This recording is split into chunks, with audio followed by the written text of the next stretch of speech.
1 second. Sorry, Steve. Not a problem. Is the audio okay? I'm used to it. I can wait. Okay. Wait 1 second. Okay. Okay. Everybody else good? All right. Good, are we good? Yeah. You're all good? Okay. Thanks, Steve. Sure, not a problem. First of all, guys, I just want to say thank you very much for covering this case dutifully and respectfully. There were obviously a lot of salacious details in this case that caused it to get a lot of attention. But at the end of the day, this case is about two people, two neighbors of ours that were murdered almost 3 years ago here in Fairfax County. We take that very, very seriously. And to start off, I just want to thank the great detectives of the Fairfax County Police Department that put in yeoman's work to get this case here. I also want to thank the people in my office that put in hours during the last couple of years, not least of which are the three people standing behind me, Sylvia Villanueva, Kelly Sprisler, and Jenna Sands. You all saw how complicated this case was. A lot of digital evidence, a lot of forensic evidence, and this team behind me put it together in a way that a jury could understand, and they did it with professionalism and skill, the type that you will only see in a modern prosecutor's office like that we have here in Fairfax County. So at the end of the day, I am very, very pleased that we are able to stand here successfully having gotten justice for Joe Ryan and Christine Banfield. So who has questions? Steve, Yeah. Steve, how would you describe someone who would not only carry out these murders, but make up a story like he did, and then get on the witness stand and tell it again? It's monstrous. I mean, that's really what it is. It's monstrous. I mean, we are the safest jurisdiction, safest large jurisdiction anywhere in America, meaning we don't have a lot of homicides, but I've been doing this job for a while, and I can tell you that this defendant stood out to me highest above all the other murder cases that we've done in my 6 years here.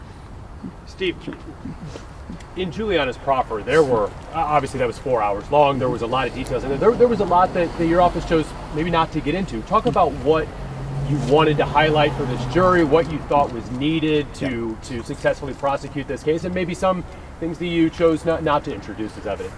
Yeah, I mean, there was a lot in this case. There were a lot of rabbit holes to run down. We knew two things going into this case. The case was about the blood. This case was always going to be in the blood. You heard it right from Jenna's opening statement. This case was about the blood. We knew that before we even charged this case. The second thing is we want it to be surgical. We want it to be in, we want it to be out. We didn't need to go through every single little thing.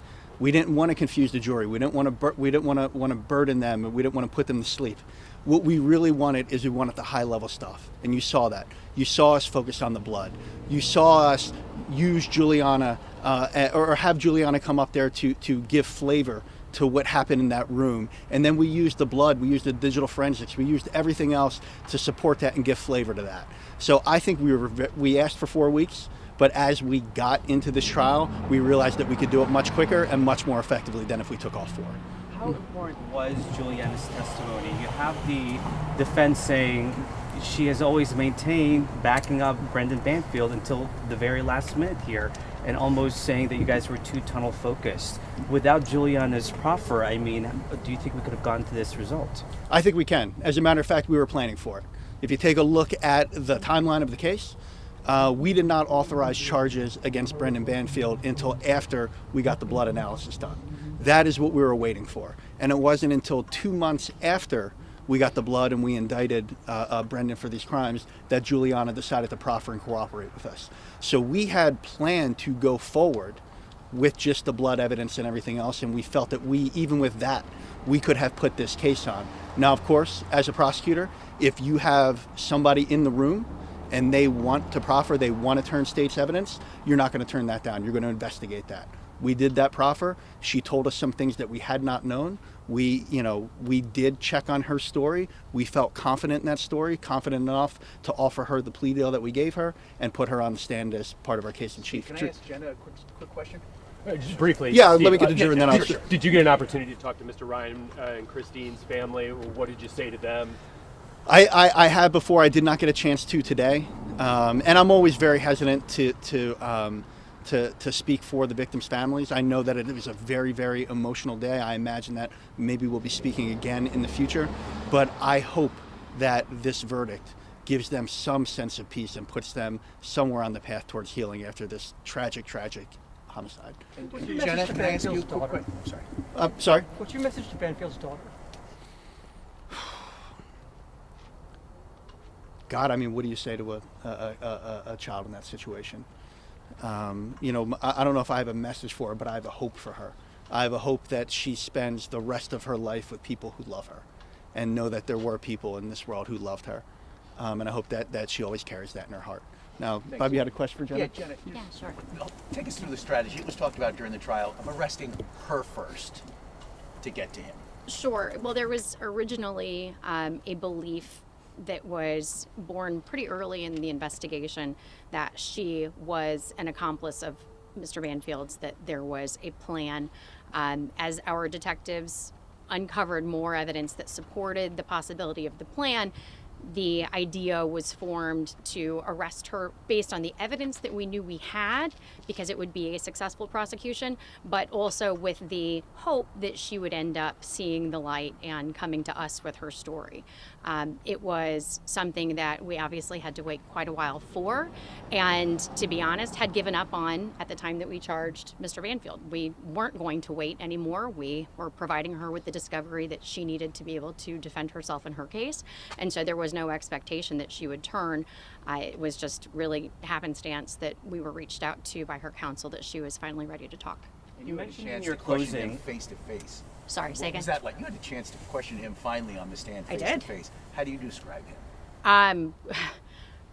I think that everyone has commented on what was so obvious, that he was not truthful, that he was cold, that he behaved oddly in response to questions that should have elicited emotion, that he never spoke of himself as Christine's husband, that he didn't speak lovingly of his wife, that he showed absolutely no human emotion that we expected to see of someone in his position.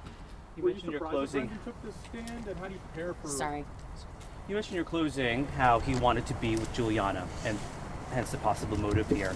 Outside of that, is there anything else as far as why he would commit this? You know, it's really challenging to try to put yourself in someone like Mr. Banfield's mind. And I don't know that I want to try that hard, to be completely honest. I think that he was obviously hoping for a life with Juliana, and he didn't see a way to accomplish that without executing his wife. Are you surprised that Brendan took the stand? Do you believe that actually Yes. helped your case? A little bit? Yes, I, you know, having been a defense attorney for years, I think I would have counseled against him taking the stand, but, you know, Mr. Carroll didn't have a lot to work with, and at the end of the day, if his client wanted to testify, he had the absolute right to do so. What was the thinking behind giving Juliana such a sweetheart deal? So I wouldn't necessarily describe it as a sweetheart deal. She does face 10 years in prison. That has not yet been determined. It is obviously a reduction, and it is certainly reflective of her cooperation. But in order to encourage her to tell the truth, there had to be something. I think that the agreement that she entered into will hopefully allow for the judge to pass judgment on her in a way that is measurable. It will certainly never account for the lives that she was responsible for taking, but I think that the amount of time that she'll serve will be determined by Judge Ascarati, and I'm sure it will be appropriate.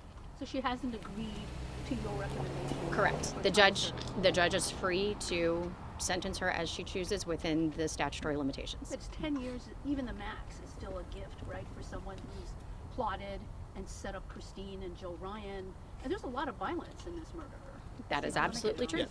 Thank you, Jenna. I also wanted to add to this. You guys have access to Jenna if you have more questions for her. But no, I think it's really, really important that you know, we don't characterize this as a quote-unquote sweetheart deal. This is the work of being a prosecutor. She still is taking accountability for homicides. When you take a look at what the relative culpability is, I think that where we have landed is appropriate. And quite frankly, Juliana, by testifying, answered a lot of questions, not only for us, but for the jury. Let's not forget how important her testimony may have been to some of those jurors. So her still facing up to 10 years in prison is very, very significant and well worth the cost to make sure that Brendan Banfield was convicted for a crime where it is a mandatory life sentence. As the law is written right now, Brendan Banfield will not walk free for the rest of his natural life. Steve, is Is there anything else that, a lot of times, evidence does not get into a trial? What else should people know about this guy? Oh, you're right. That you were not able to present to the jury that had convinced you guys he was guilty? Well, I hate to disappoint you, but for us, the evidence spoke volumes.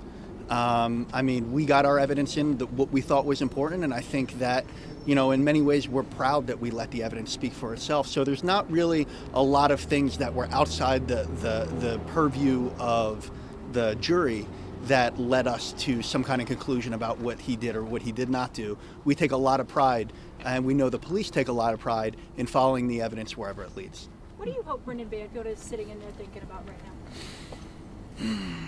You know, I've always, you know, I've been a prosecutor for, you know, almost 15 years now, and I think about what goes through somebody's mind after they've been found guilty. And, you know, my quite frankly, my hope with this is that he realizes he didn't get away with it. And I know that sounds cliche, but I think through the evidence you can see a lot of things that he set up trying to get away with it, thinking that he was going to beat the system, trying to outsmart everybody. I hope he thinks that, and most of all, though, I hope he thinks about his wife and Joe, and about what a heinous thing he did, because that's something that he is rightfully going to have to live with for the rest of his life. Any other? Yes, please. I was just wondering, the relatives I'm sorry, I can't hear you. I'm sorry, were the relatives there also related to Joe? Or any Ryan relatives? Yes, I'm sorry, I didn't. Yeah, they weren't here today, but they have They're been in the they past. have been in the courtroom. Okay, I just wanted to clarify. Yes. Thank you. Sorry, do you mean? Steve, Yeah. rare to have cameras in the courtroom Yes. here in Virginia, particularly in a criminal case. A whole big part of the world watching this. Yeah. What do you hope the takeaway is for people who don't, who've been watching this incredibly salacious story here in our neighborhood? What do you hope the takeaway is for all these people that have been watching this play out? Yeah, that's a great question, Drew. I think there are a couple takeaways that I hope they come away with. First of all, you know, trials and this world, it's not Law and Order. It doesn't happen in half an hour. It's not black and white. There's a lot of work that goes into it. There's a lot of nuance. So I want them to understand what this work is. But I think the one thing I want people in this community to take away from is they got to see their justice system in action, right? They don't have to read about it, they get to see it. And I hope what they saw is a modern professional prosecutor's office doing a job with a very, very difficult case. I mean, the forensics, the blood, all of these things are very, very difficult to parse, to talk about, to explain to a jury. And the team behind me, quite frankly, they made it look easy. And I think that really speaks to the level of professionalism, not only in the prosecutor's office, but with the courts generally, as well as the investigation of the county police department, which is top notch. Steve, how about cameras in the courtroom all the time? Bob, I love it. I honestly, I would not be opposed. We are proud of the work that we do here as a law enforcement apparatus in Fairfax County. We have nothing to hide. I would love everybody to see every one of our trials and see what goes into the decision making. We do almost 20,000 cases a year. And for people to really understand the nuance and how we agonize over a lot of these decisions to try to do justice, I think that would be great for this community to see. Thanks. Any other questions? No? Just one more. Yes. Sorry. The plan was very out of the normal realm or very extraordinary. Do you ever get any sense as to how this plan came about? Do you have any? Seriously, that's what most of Well, people are asking, right? I gotta say, it might be glib, but you if you watch the trial, you might have been able to see it. But no, but in all seriousness, no. We just have the evidence, and quite frankly, our job is to follow the evidence. And you know, we heard what Juliana said. We heard what Brendan said. Those are our clues into what happened. But at the end of the day, we presented the evidence to the jury, and we're just very, very pleased that we're able to stand here knowing that we got justice for Joe and Christine. Thanks, Steve. Thank you very much. Really appreciate it, guys. Yeah. Guys, thanks.